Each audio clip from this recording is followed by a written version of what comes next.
बिस्मिल्लाहिर्रहमानिर्रहीम। अस्सलाम वालेकुम नाज़रीन, मैं हूं आपकी मेज़बान डॉक्टर मुक़द्दस मलिक, आपके अपने प्रोग्राम आपकी बात आपके साथ में। नाज़रीन, डिस्ट्रिक्ट गुजरात की सियासत में आप जानते हैं पाकिस्तान में है, लेकिन गुजरात में एक डिफरेंट सा तासर जो है वो सामने आ रहा है। अब देखते हैं, उम्मीदवारों की भी तादाद काफ़ी ज़्यादा है। अगर पीपी की बात करें, पीपी 30 की, पीपी 29 की, तो डिफरेंट कैंडिडेट्स जो हैं सामने आ रहे हैं। ऑब्वियसली ये डेमोक्रेटिक राइट भी है और देखते हैं कि कौन जो है वो किसको टिकट दी जाती है किसी भी प्लेटफॉर्म से और कौन आगे निकलता है। आज हम मौजूद हैं यूनियन कौंसिल मंजू चक में, और मंजू चक की एक अहम शख्सियत जिन्होंने बतौर ज़ैलदार अपनी सियासत और समाजत का आगाज़ किया, चौधरी फ़तेह मोहम्मद थे, अल्लाह पाक उनकी मग़फ़रत फरमाए। उसी बेड़े को लेकर चलने वाले उनके बेटे चौधरी मोहम्मद खान थे, और वो डिस्ट्रिक्ट के मेंबर भी रहे, और उन्होंने सियासत में समाजत में अपनी सियासत का आगाज़ चौधरी ज़हूर लाई की सियासत के साथ ही किया, और PMLQ के प्लेटफार्म से हमेशा शाना बशाना रहे।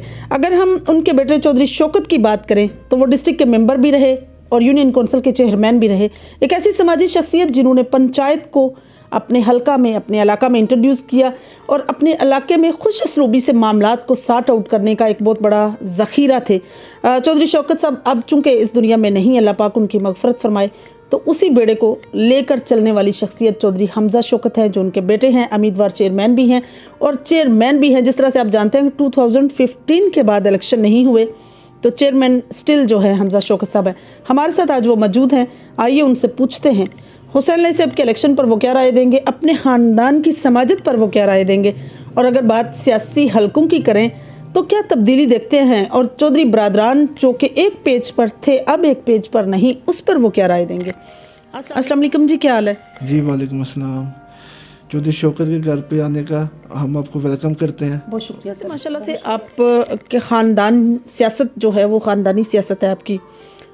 यूँ समझ लें कि आपके परदादा, दादा और फिर आपके वालिद, कैसी लेगेसी आपको मिली और कैसे समझते हैं आप अपनी इस लेगेसी को लेकर चलेंगे आप सियासत में?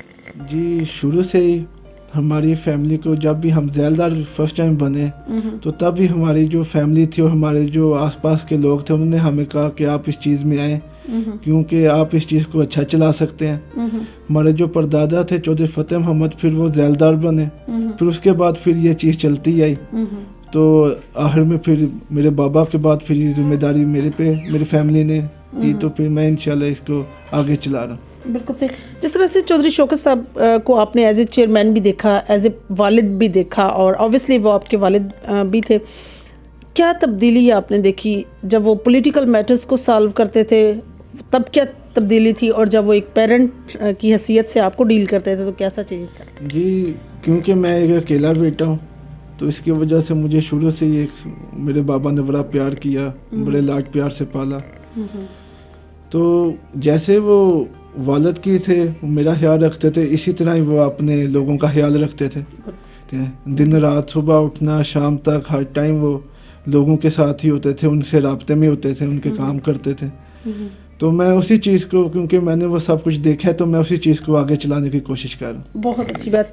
जिस तरह से आपके हलका NA 63 यहाँ से मंजू चक से आगाज़ होता है 63 के हलके का, तो हुसैन अली साहब का हलका, और लास्ट जो 5 इयर्स के टेन्योर की बात करें तो बड़ा गोल्डन सा टाइम गुजरा है। कैसा मुकाबला देखते हैं इस वक्त? जी, हमारी नज़र में तो ऐसा कोई मुकाबला नहीं है। बाकी हर बंदे को इजाज़त है कि वो अपने नॉमिनेशन पेपर फाइल कर सकता है, इलेक्शन लड़ सकता है, लेकिन हमें इंशाल्लाह कोई प्रॉब्लम नहीं होगी इलेक्शन जीतने में। बिल्कुल सही। हुसैन अली साहब के साथ आपकी सिटिंग भी रही, आप मतलब उनको जानते हैं पर्सनली भी, कैसा लगता है आपको? क्या एक लीडर के अंदर जो क्वालिटीज़ होनी चाहिए आपको नज़र आती हैं? जी बेशक, दिन रात खिदमत करते हैं अपनी आवाम की।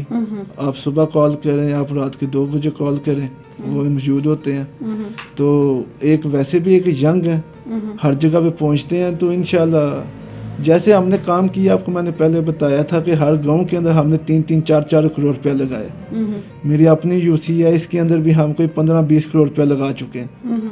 तो जितना कर सकते थे उतनी मेहनत उन्होंने की है, लोगों को डिलीवर किया।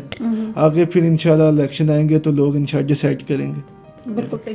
जिस तरह से पीपी 29 की बात करें या पीपी 30 की बात करें तो कैंडिडेट्स की भरमार है, और उम्मीदवार ऑब्वियसली काफ़ी हैं। आपको क्या लगता है कि टिकट का सिरा किस किस सर पर सजेगा? जी, चौधरी वजाद साहब ने पहले ही ऐलान कर चुके हैं वो कि पीपी के अंदर हमारे अब्दुल्ला यूसुफ साहब आएंगे हमारे हल्के से। और ऊपर से चौधरी साहब होंगे, हुसैन साहब, तो हमारे लिए तो क्लियर है इंशाल्लाह। मतलब ये चीजें क्लियर हैं कि ये वही क्लियर है हमारे मतलब लिए। बाकी जितने भी कैंडिडेट्स हैं अब उनकी मर्जी है। सियासत को अभी जिस तरह से माहौल बन चुका है और चौधरी बरादरान के आपस में भी थोड़ी सी इंटरप्शन पैदा हो चुकी है, क्या लगता है आपको इसका कोई सियासी कैरियर पर या सियासी सिस्टम पर हुसैन लाई साहब के हल्का में कोई फ़र्क पड़ेगा? नहीं, असल में ये जो भी प्रॉब्लम है वो सारी मोना साहब और चौधरी सालक साहब के अंदर है, तो वो इंशाल्लाह अपने मामलात को देखेंगे। हमारे हल्के के अंदर ऐसा कोई मसला नहीं है जी। यानी कि मतलब आप खुद उम्मीदवार चेयरमैन हैं और चूंकि 2015 से इलेक्शन भी नहीं हुए और ऑब्वियसली चेयरमैनी के फ़राइज़ भी आप सर अंजाम दे रहे हैं, क्या लगता है किस तरह से यूनियन कौंसिल में डिलीवर करना चाहते हैं? जी, जब से मैं इधर आया हूँ फर्स्ट डे से मुझे बड़ा प्यार मोहब्बत मिली है, क्योंकि ये जितने भी हैं, ये जो जितने हमारे आसपास गांव हैं, ये हमारे वोटर नहीं हैं, ये हमारी एज अ फैमिली है। क्योंकि मेरे दादा परदादा के टाइम से हम इनके साथ चलते आए हैं, तो बहुत प्यार मिला और मेरी ख्वाहिश है कि मैं इंशाल्लाह इनकी खिदमत करूँ और इधर इलेक्शन में कंटेस्ट करूँ। अगर किसी पॉलिटिकल पर्सनैलिटी को फॉलो करें तो क्या लगता है आप एज ए आइडियल पर्सनैलिटी आप किसको चूज़ करेंगे? मैं आइडियल जो मेरी नज़र में है तो वो तो मेरे वालिद साहब ही हैं, क्यों मैंने बचपन से उन्हें देखा है और मैंने कोई चीज़ ऐसी नहीं उनमें पाई। वो शुरू से ही जो भी उन्होंने काम किया साफ किया। आज भी वो इधर नहीं है, हमारे में दरमियान नहीं है, लेकिन जिसे भी आप पूछेंगे वो तारीफ़ करेगा। शुरू से ही वो एक आइडियल इंसान थे और मैं इंशाल्लाह उनकी नक्शे कदम पे चलूँगा। बिल्कुल। अपने हल्का के लोगों को क्या पैगाम देंगे कि किस तरीक़ा से वो अपने इस हल्के को जो है रिस्पेक्ट दें और हुसैन लाई साहब को वोट दें? क्या क्या मैसेज देंगे आप? मैं ये समझता हूँ कि ऐसा कोई भी इधर कैंडिडेट नहीं है कि जो हमारा मुकाबला कर सके, जो हमारे जैसा डिलीवर कर सके। अगर कोई और भी इधर आ जाता है फ्यूचर के अंदर, किस्मत कोई पता नहीं, लेकिन आने नहीं देंगे इंशाल्लाह हम। अगर आ भी जाता है तो वो ना कोई डिलीवर कर सकेगा, वो कुछ भी नहीं कर सकेगा, क्योंकि हमने पहले इधर देखा नवाब भी आए, उसके अलावा और भी बंदों ने इधर गुजारे का टाइम गुजारा, लेकिन कोई डिलीवर नहीं कर सका। यूनिवर्सिटी हमने बनाई, मेन सारे काम हमने किया, डिवीजन हमने बनाई, तो अगर ये कुछ कर नहीं सकते तो इन्हें इलेक्शन लड़ने का भी हक नहीं है। नाज़रीन, जिस तरह से हम आपको बता रहे थे कि आसिम वड़ैच साहब हमारे साथ मौजूद हैं और अयाज अहमद वड़ैच साहब और साथ ही चौधरी आतफ वड़ैच साहब जो बीओ वाली से बिलोंग करते हैं वो हमारे साथ मौजूद हैं। अयाज साहब से सबसे पहले हम बात करेंगे, देन आपकी मुलाकात आतफ साहब से करवाएंगे और पूछेंगे कि सियासत में वो अपनी क्या राय देंगे। अस्सलाम वालेकुम जी, क्या हाल है? वालेकुम सलाम, आप सुनाएं, आप कैसे हैं? जी अल्हम्दुलिल्लाह बिल्कुल ठीक ठाक। जिस तरह से यूनियन कौंसिल मंजू चक की अगर बात करें तो आपका गाँव बीओ वाली भी इसी यूसी में आता है। आपको क्या लगता है, अगर देखा जाए तो एज ए यंगस्टर हुसैन लाई साहब कैसे MNA रहे, सियासत के तौर पर देखा जाए तो आपको ये सियासी सिस्टम कैसा लगा? हुसैन लाई बड़ा बेहतर कैंडिडेट है। एक तो वो नौजवान है और दूसरे नंबर पे उसने डिलीवर भी किया है इधर हमारे हल्के में, तो बेस्ट है हुसैन लाई। अगर देखा जाए सर तो फिर भी आपको क्या लगता है, आपका हल्का चूँकि मोरसल लाई साहब का हल्का है, आपका गाँव, और नाज़रीन मैं ये भी बात शेयर करती चलूँ कि बीओ वाली इसी यूनियन कौंसिल का हिस्सा है, लेकिन वो पार्ट है NA 62 का और ये पार्ट है NA 63 का, जहाँ हम मौजूद हैं मंजू चक में। क्या डिफरेंस? जिस तरह से आपके हल्के में एक्स MNA जो हैं वो मोना सलाई साहब रहे हैं और इस हल्के की अगर बात करें जो आपकी यूनियन कौंसिल में मौजूद है लेकिन हल्का डिफरेंट है, वो हुसैन लाई साहब का है। कंपैरिजन देखा जाए तो मोनस और हुसैन ने कौन कौन से काम स्पेशली प्रोजेक्ट डिलीवर किए हैं? देखें, अगर कंपैरिजन किया जाए ना तो वो हुसैन लाई साहब ने सही डिलीवर किया, मोनस साहब ने उस तरह डिलीवर नहीं किया। प्रोजेक्ट जो है ये जैसे जलालपुर जटा रोड है हमारा, 2 साल जो अवाम इधर जलील हो गई है, यकीन करें कि अवाम का करोड़ों का नुकसान हो गया इस रोड के। इस तरह के और बड़े मंसूबे हैं जो मुकम्मल नहीं वो कर सके, जिसकी वजह से मोनस लाई साहब उस तरह कामयाब नहीं हुए जिस तरह हुसैन लाई साहब ने डिलीवर किया। अच्छा, उसी हल्का में चौधरी सालिक साहब का आना कैसा लगता है आपको? सालिक साहब और हुसैन साहब ये एक ही खानदान है, चौधरी खानदान है ये। इंशाल्लाह पहले भी इकट्ठे थे, अभी अगर इनके कुछ मामला ख़राब है तो इन फ्यूचर वो आप देखेंगे कि बेहतरीन होंगे।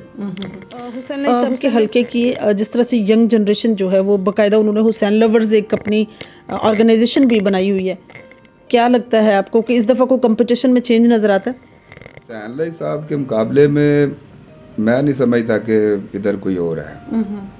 ये देखें, हक तो सब का, कोशिश सब कर सकते हैं, लेकिन हुसैन अली का मुकाबला जो है ना वो बड़ी मुश्किल बात है। बिल्कुल सही जी। जिस Riaz Ahmed Waraich as a youngster उन्होंने बड़ी अच्छी ओपिनियन का इजहार किया है। उनका ये मानना है कि हुसैन अली साहब का मुकाबला मुश्किल नहीं बल्कि नामुमकिन है। चौधरी आतिफ वड़ैच साहब से मुलाकात करवाते हैं आपकी और उनसे पूछते हैं कि वो अपनी ओपिनियन क्या देंगे। नाज़रीन, हमारे साथ मौजूद हैं चौधरी आतिफ वड़ैच साहब। आइए उनसे पूछते हैं कि वो यूनियन कौंसिल की सियासत पर क्या राय देंगे। आतिफ वड़ैच साहब, सबसे पहले तो मेरा सवाल आपसे ये है कि जिस तरह से चौधरी शौकत साहब जो हैं वो एज ए चेयरमैन उन्होंने टर्न्योर गुजारा है, कैसा टर्न्योर रहा? ऑब्वियसली बीओ वाली उन्हीं के यूसी में आता है, आप लोगों ने आपका एक क्लोज रिलेशन भी रहा है, कैसा रहा है? बिस्मिल्लाहिर्रहमानिर्रहीम, अस्सलाम वालेकुम। मैंने जो इनके ख़ानदान की हमारी जो बाप दादा से जो रिलेशन चल रही है तकरीबन पिछले 40-50 बरस से, जो इन ख़ानदान से हमारा रिलेशन है, मैं इन ख़ानदान को देख रहा हूँ कि पूरे इस हल्का में, पूरा ज़िला गुजरात में इनने अपने काम और अपने नाम और अपने ख़ानदान का और हमारे जितने ख़ानदान हैं एक फैमिली रिलेशन में काम किया है माशाल्लाह, जो जेन्युइनली बात है।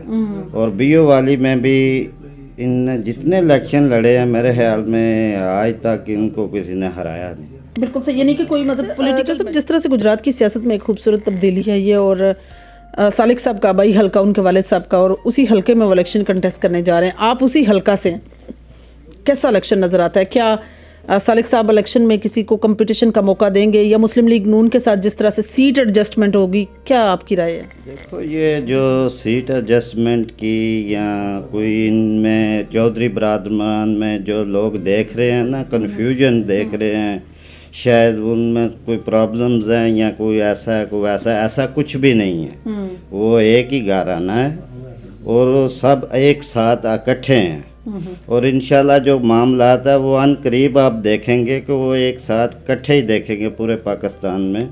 कि ये जो कन्फ्यूजन चल रही है ये जस्ट जो मेरे ख्याल में मुखालफिन के हावी हैं जो पूरे नहीं होंगे। चौधरी शौकत साहब ने एक बेड़ा उठाया था लोगों की खिदमत का, और मैं समझती हूँ कि एक बहुत अच्छा वक्त उन्होंने गुजारा।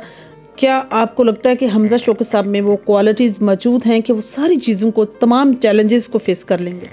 जी, हमजा शौकत साहब एक पर्सनालिटी हैं माशाल्लाह से। हुसैन अली साहब, हमजा शौकत, मैं इनमें कोई फ़र्क नहीं समझता, और बहुत अच्छी पर्सनालिटी हैं, यूथ है, यंग है, और यंग जनरेशन को बड़ा अच्छा ये लीड कर रहे हैं, और अपने हल्के में माशाल्लाह मेहनत भी कर रहे हैं, और जैसे इनके बाप दादा ने मेहनत की है वो क्वालिटी मैं इनमें देख रहा हूँ, और जेन्युइनली जो इनके अंदर हैं। तो इंशाल्लाह बड़ी भरपूर कैंपेन के साथ ये चेयरमैन नेक्स्ट भी यही है, मुंतखब होंगे इंशाल्लाह। जी, तो नाज़रीन, चौधरी आतिफ साहब की आपने ओपिनियन सुनी। According to that Ayaz Ahmed Waraich साहब ने भी अपनी राय का इजहार किया, और ऑब्वियसली ये चीज़ें ऐसी हैं कि यूनियन कौंसिल लेवल पर चौधरी शौकत साहब का जो एक इमेज था वो इतना पॉजिटिव था, इतना मतलब एक एक्सपेंसिव उनका जो है वो एक लोगों के सामने तासर था कि लोग आज भी उनको याद रखे हुए हैं।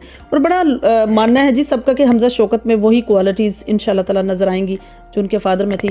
बात हुसैन अली साहब की करें, इलेक्शन हर एक का हक है लड़ना, लेकिन कैंडिडेट जब अपनी बारी अक्सरियत के साथ सामने आता है तो फिर पता चलता है कि उसका बैकअप या उसका जो वोट बैंक है वो क्या है। इंशाल्लाह मेरी और आपकी मुलाकात होगी फिर किसी नए प्रोग्राम में, तब तक ले इजाज़त चाहती हूँ। अल्लाह हाफिज़।